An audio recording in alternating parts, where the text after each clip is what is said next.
Hello everyone, I trust you're keeping safe and well. I'm Ellie Walker, I'm the Community Manager for South Devon, North and East Cornwall. It's my job to make sure that all of the fundraising teams and retail outlets and visitor centres have all the resource support and help that they need. We've had some very difficult and unprecedented circumstances to deal with. Since mid-March, and as a result of the lockdown, we've had to cease all of our fundraising activity and our shops are closed, and they will be for some time to come. In a very short space of time, we've had to transform how we fundraise. Contactless fundraising and online donations will become more prominent as we move forward. We are more and more of a cashless society. In a few moments I will be demonstrating a contactless machine and how a transaction is taken, and also an alternative way of collecting cash donations. I'd like to give a special mention to Torbay Lifeboat fundraisers. Throughout this strange period, they have come forward with a number of ideas for online fundraising, and indeed you will probably see the Just Giving page which Torbay Lifeboat fundraisers have created. Please do donate if you can. They have also run online coffee mornings, online quizzes, and more recently the virtual jigsaw.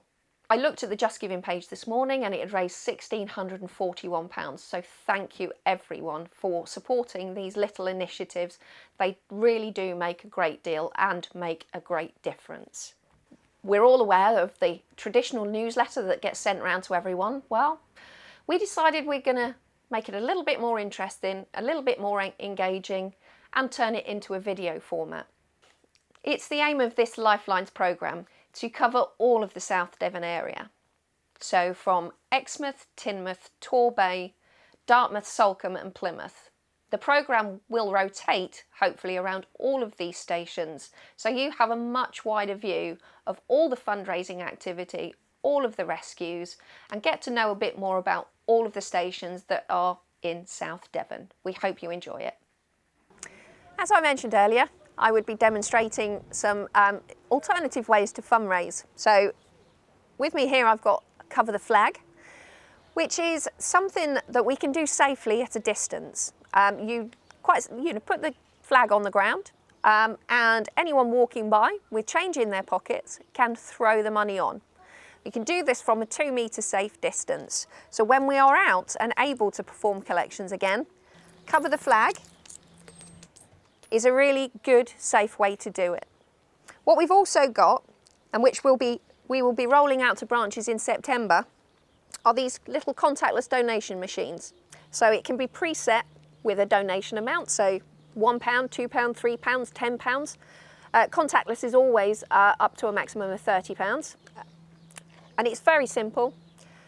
People can just come up to the machine, any credit or debit card, tap their card against it, and they have donated to the RNLI. I just want to say thank you to everybody for all that you do on behalf of the RNLI. We're all in this together. We will get out of it together. We are all one crew. Thank you. I'll now hand you over to Lynn Spillett, who's the chair of the Torbay Lifeboat fundraisers. She will be presenting the rest of this programme. Thanks, Ellie. So we'll get this show launched. First of all, I would like to talk to you about fundraising in the current climate. Sadly, all charities have experienced a downturn in the donations being made. So we're having to be more creative in running our fundraising events online, which means that we've got to be more technically savvy, which is a challenge, but we are being able to meet that as we move through. The RNLI really does need support financially because our life-saving crews are still out rescuing people and making sure that the coast is safe. So all donations are gratefully received, and as we move through this show today, you will have the chance to donate regularly. You can give now using the Donate Here button below the screen, or you can write a cheque payable to the RNLI and pop it in the letterbox at our Brixham Middle Street shop, or alternatively post it to the TLF Treasurer Dave Smithson at the address shown on the screen.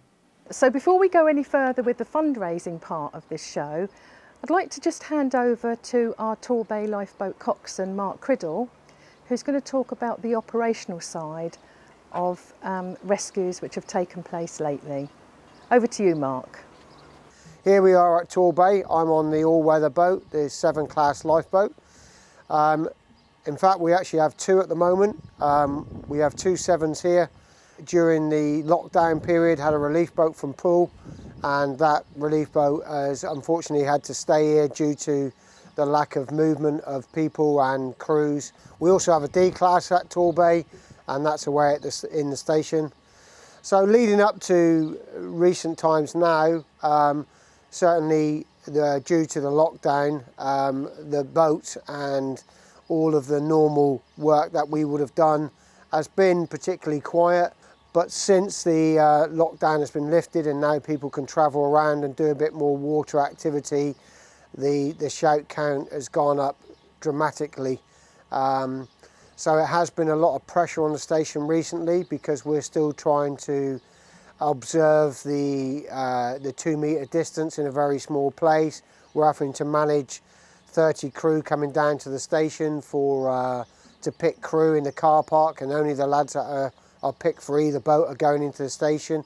Some of the incidents we've had recently are kayaks, paddle boarding, so lots of activities because the weather's been so good.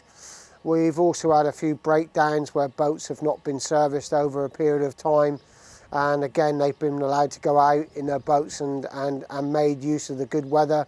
We've had a few falls, cliff falls, and a few other jobs, sort of casualty care stuff. So we've had quite a few very different jobs over the last period of time.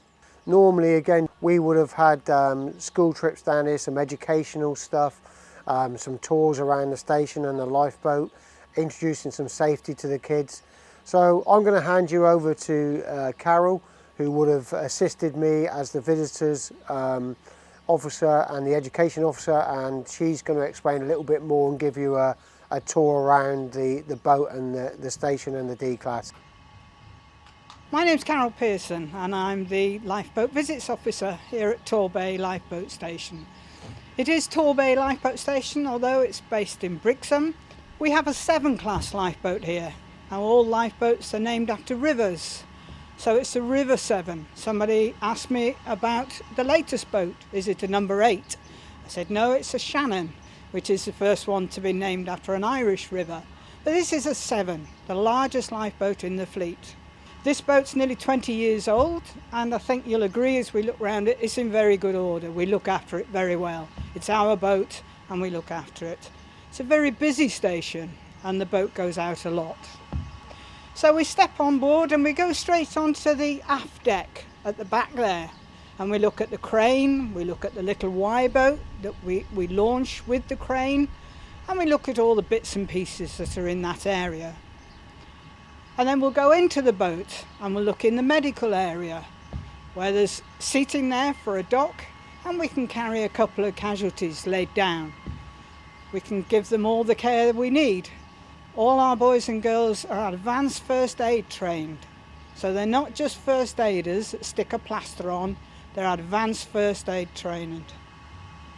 And then we go into the wheelhouse. Now, the wheelhouse is great fun and everybody loves sitting in the seats. And what happens is, particularly with family groups, is that Big Brother heads for the seat that's in front of the wheel because he thinks that's the most important seat. And what I tend to do, very quietly, is hold on to the littlest, quietest person in the group. And then when everybody else has taken a seat, the navigator, the engineer, 2 crew members, I will put the littlest one in the seat in the middle and say, right, you are in the coxswain's seat. You are the coxswain, the captain, the commander, the most important person on this boat. What you say, people have to do. And if they don't come on this boat again. And you can see a little 5-year-old growing about 3 inches. And Big Brother's looking a bit ticked off by this stage. But I love it, it's great fun. So we finish in the wheelhouse and we go down below. and we look at the survivors cabin, where we can seat 12 survivors, seated, strapped in, nice and safe. This boat, if it turns over, will self-right in 5 seconds, which I think you would say is pretty impressive for a boat of this size.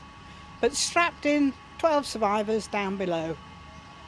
And we then look in the engine room. We've got nice new engines here, MTU engines. We're about the only ones, I think, on the south coast.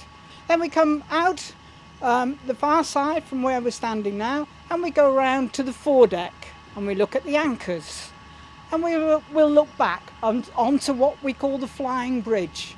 We're not allowed to go up there now, health and safety, but we do look up at it and see how high it is and talk about it. And we like to take some pictures on the foredeck there so that people can see they've been on Torbay Lifeboat, called the Alec and Christina Dykes, and it's our boat and we love it. So we'll go up into the boathouse and look at the D-class.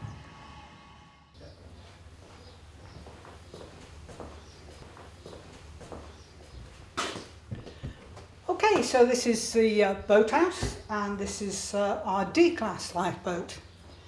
It's powered by a little 50 horsepower marine engine, and it pushes this little boat along at the same speed as the big boat, 30 knots, which is about 25 miles an hour, which doesn't sound very much in your car, but believe me, if you're in this little boat and the waves are coming up, then it feels pretty fast enough anyway. Tends to stay within the bay. It's only small. You wouldn't choose to go out in a boat this size into the English Channel there. And it's a busy little boat. The crew call it the workhorse of the station, and it is very busy, particularly in the summer when people get into trouble around the bay and the rocks and the beaches and cut off in caves and whatnot. Runs on petrol. That's kept in the squishy bags that run along the length of the boat, and we get the petrol in cans from the garage. Where the big boat runs on diesel, and we carry 5,600 litres of diesel on that, and we fill up from where the trawlers fill up over on their jetty. It's got much the same stuff as the big boat has got, just smaller. It's got navigation, communications, and it carries 3 crew, and they kneel up the whole time, which is very hard on your knees and your hips and your lower back, which is why some crew, when they get older, are not able to go in this.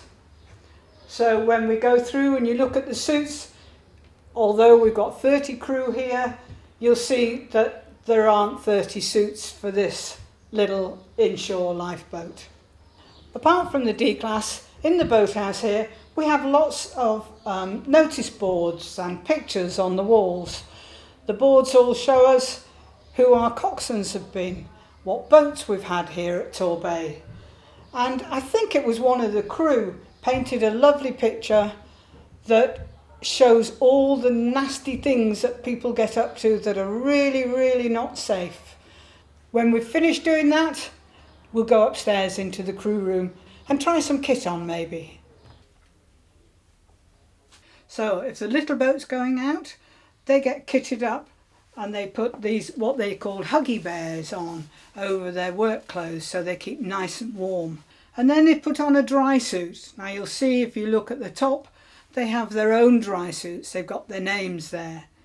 Now people will say to me, I know John Smith, he's on the crew. Chances are I won't know him as John Smith. He'll have some nickname that bears no relationship to John Smith. So they put their dry suits on. Now they are dry suits, they've got wellies attached to them, and you can see by looking at these why they have to have their own. Some are very big, some are very small. Most of our guys are very big. And then they put a helmet on. Now the helmets, they don't have their own helmets because there are air cushions in the helmet. So when you put the helmet on, you blow into that little tube there and it fits tight to your head and keeps you nice and safe, and that's good. And then a life jacket, very heavy bit of kit. with all sorts of stuff inside it. First aid kit, all sorts, whistles and bells. These life jackets are different from the ones we have upstairs for the big boat. These life jackets do not automatically inflate when they get wet. You get very, very wet in that little boat. If they inflated when they got wet, they'd be inflated all the time and you couldn't do anything. Where if you fall off the big boat into the water, chances are you've fallen a long way and you want your life jacket to inflate pretty quickly. So that just about wraps up my tour of Torbay Lifeboat Station, and I'll hand you back to Lynn. Thanks Mark and Carol. It's good to see and hear how Torbay Lifeboat operates. So when I was talking to you just now, I mentioned our fundraising and how we've got to be more creative. So over the last couple of months, we've still managed to run a monthly coffee morning online.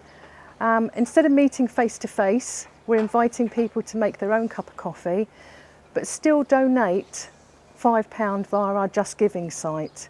We've also run a couple of quizzes online, and we've recently, this week, just finished a online jigsaw puzzle, a 1,000-piece jigsaw puzzle, where we invited our supporters to donate £5 for 20 pieces, and that actually raised just under £300.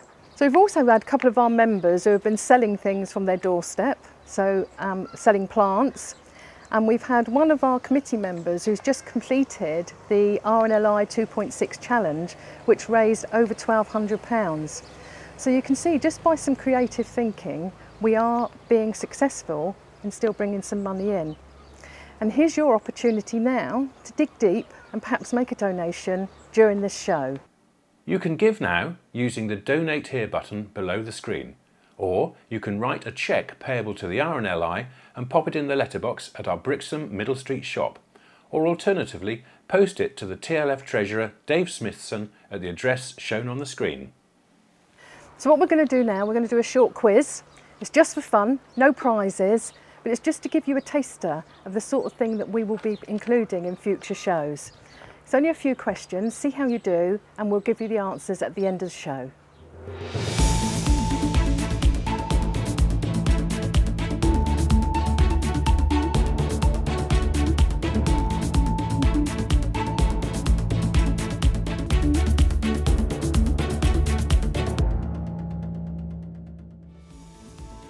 Question 1.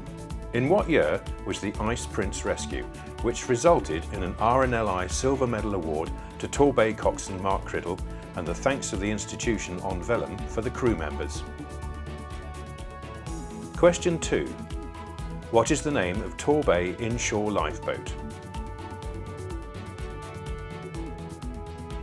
Question 3. In what year did Exmouth's Shannon class lifeboat arrive at the station? Question 4. What other class of lifeboat is on service at Exmouth Lifeboat Station?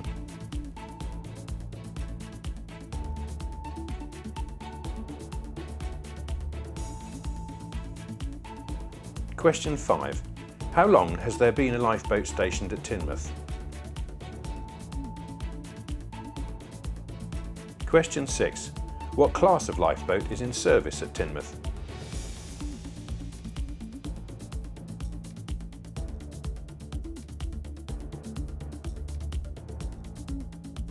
Question 7.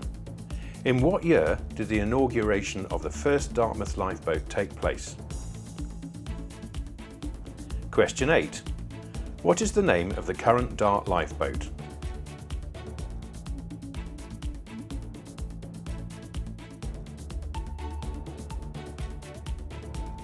Question 9. In what year did Salcombe Lifeboat Station celebrate its 150th anniversary? Question 10.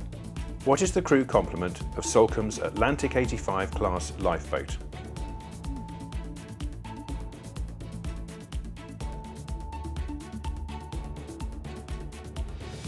Question 11. What two classes of lifeboat are on service at Plymouth Lifeboat Station? And finally, question 12. How many medals have been awarded to the crew, past and present, of Plymouth Lifeboat.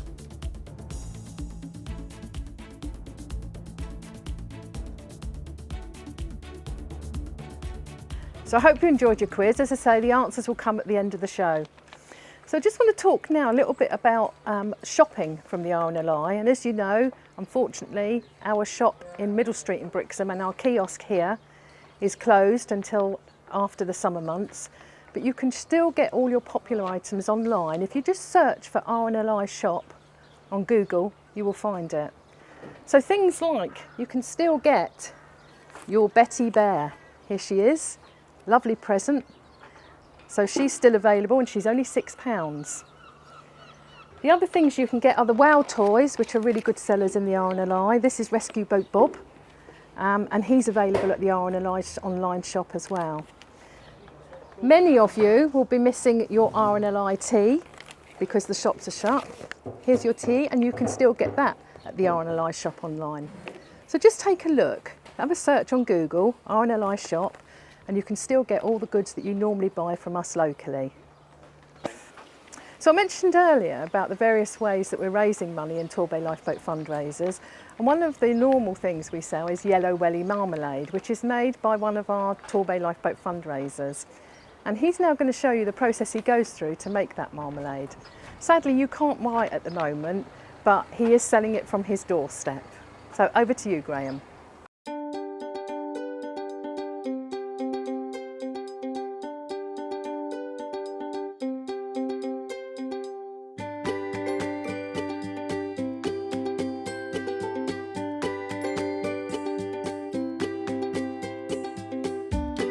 Hello everyone, my name's Graham Young and I make yellow welly marmalade for the Torbay Lifeboat fundraisers. You may know me better as the Marmalade Man. So in front of me I have all the ingredients that we need and all of the utensils that we need to make the marmalade. And my method of making marmalade uses a pressure cooker. In terms of ingredients, firstly the most important thing of course is the Seville or Seville orange, and these are perfect for marmalade making. They're the true marmalade orange coming from Spain, only available in January and early February. So if you don't make all your marmalade then of course what you need to do is freeze it, which is what I do for making marmalade later in the year. The batch of marmalade I'm making today is going to be approximately 12 to 15 jars. Depends on the evaporation and it depends on the size of the jars of course. So I'm using 3 kilograms of fruit. Now that's a higher content of fruit than any marmalade you'll buy, and I think it gives it the extra flavour which makes the difference. 3 kilograms of oranges matched with 3 kilograms of jam sugar. Now this is jam sugar because it has pectin added. And the pectin will set your marmalade. Marmalade of course can set, just like any jams, by getting the temperature exactly right in the boil process. But if you don't quite make that, or if it doesn't boil for long enough at the high temperature, sometimes it may not set. And the pectin added to the sugar is a guarantee that it will set. And then we use 3 pints of water. I'm sorry we've gone from metric to imperial, but that's the recipe my dad had. So 3 pints of water. And of course there's one final thing that you'll need, which is jam jars. And mine are supplied very kindly by all of you who hand them into the Torbay Lifeboat fundraisers so I can reuse them. The process we go through, first of all, is to pressure cook the oranges and then move on forward from there. So let's just get everything ready now to cook. First, we pour 3 pints of cold water into the pressure cooker.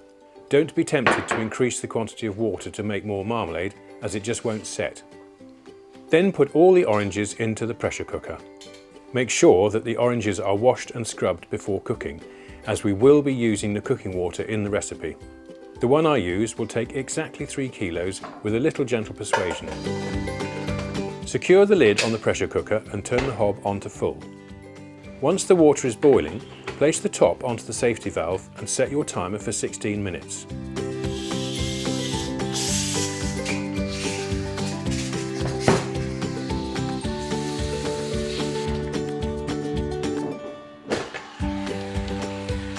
Using the tongs, transfer all of the oranges to a large bowl. Now carefully remove the tray from the bottom of the pressure cooker, letting all of the orange juice and water drain back into the pan, and remove any pips that may have come out of any split oranges.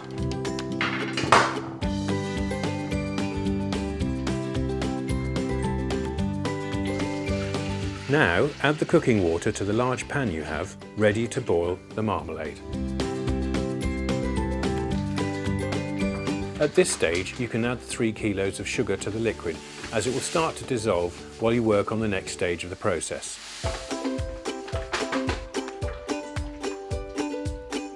Transfer the oranges to a cutting board using the tongs. Remove the base of the stem and cut all of the oranges in half.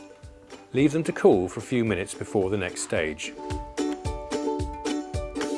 Take the oranges one by one and scoop out all of the inside flesh, including any pips and pith, and put in the sieve. Try to scrape as much flesh off the inside of the skins as possible, and then place the skins in another bowl. Once you have scooped the flesh out of all the oranges, you can now take the skins, slice them very finely, and then cut into 1-inch lengths. You can make these shreds as fine or coarse as you want, depending on how you like your marmalade. And of course, you needn't add them all to your marmalade if you prefer. Now we need to mash the pulp in the sieve to get all of the orangey goodness out of the flesh with none of the pips or pith. This is your marmalade workout. It takes a good 15 to 20 minutes to extract all of the juice and flesh through the sieve. It is important not to overwork this stage, as you can end up forcing through some of the pith, which will make your marmalade too bitter.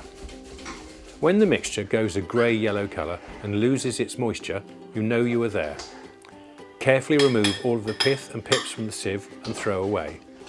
It is only about 10 to 15% of the size of the fruit originally added, so very little is wasted.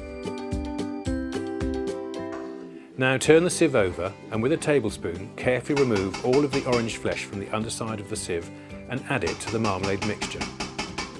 Try to scrape as much off the sieve as possible, as this flesh will make a big difference to the final flavour of the marmalade. Stir the flesh into the liquid, breaking up any larger lumps. Add all of the orange skins that you have cut into shreds and mix thoroughly. Place the pan onto your largest hob ring and turn it on to full power. It usually takes about 15 minutes to bring to the boil, and it is important to time it from the point at which it is fully boiling. Set 25 minutes on your timer and stir constantly throughout the whole time. Check the temperature with a cooking thermometer from time to time. With the amount of fruit that I use, it is actually quite difficult to achieve 104 degrees centigrade, which is another good reason to use jam sugar to ensure a good set.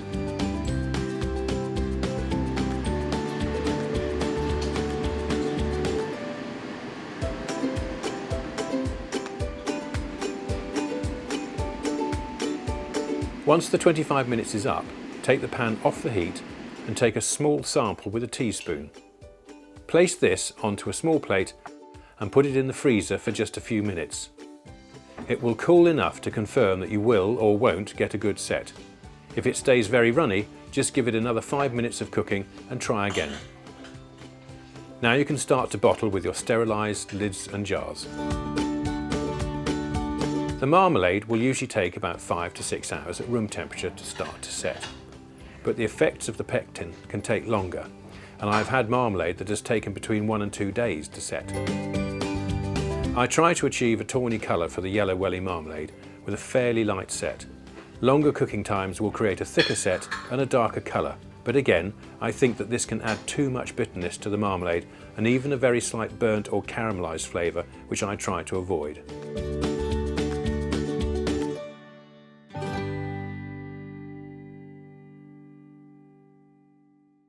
Thanks, Graham. I need to get a jar to have on my toast with breakfast tomorrow.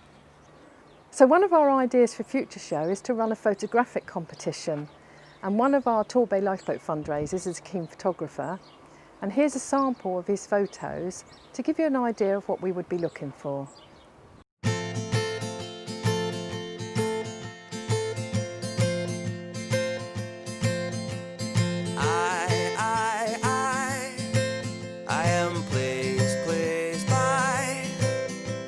Simple little things of the little things of life. And I promise if you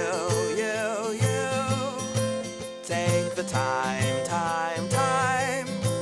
you won't be looking for too long before you find this little secret of mine. You can give now using the Donate Here button below the screen, or you can write a cheque payable to the RNLI and pop it in the letterbox at our Brixham Middle Street shop, or alternatively post it to the TLF Treasurer Dave Smithson at the address shown on the screen. So we're almost at the end of our first show, but before I go, here's the answers to our quiz. Question 1, 2008. Question 2, Leslie and Mary Dawes. Question 3, 2014. Question 4, D class. Question 5, since 1851. Lifeboat stationed at Teignmouth by Shipwrecked Fishermen's and Mariners Royal Benevolent Society. Question 6, B class. Question 7, 1878. Question 8, Spirit of the Dart. Question 9, 2019. Question 10, 4. Question 11, 7 and Atlantic 75. Question 12, 20 medals have been awarded, 15 silver and 5 bronze, the last being voted in 2002. So I hope you did well in the quiz. So we're now at the end of our show. We hope you enjoyed it. Remember, this is your show, so we'd like to hear from you on what you thought went well today, what you enjoyed, but also what you'd like to see in future. Remembering it's not just Torbay, we will be bringing you shows from our 5 neighbouring stations in Exmouth, Teignmouth, Dart, Salcombe and Plymouth. So please do let us know what you'd like to see. And also please remember, we really do rely on donations coming in to fund our crews and to keep them safe at sea. So I hope to see you soon. Stay safe. Bye. Bye everyone. Bye. It's a goodbye from Torbay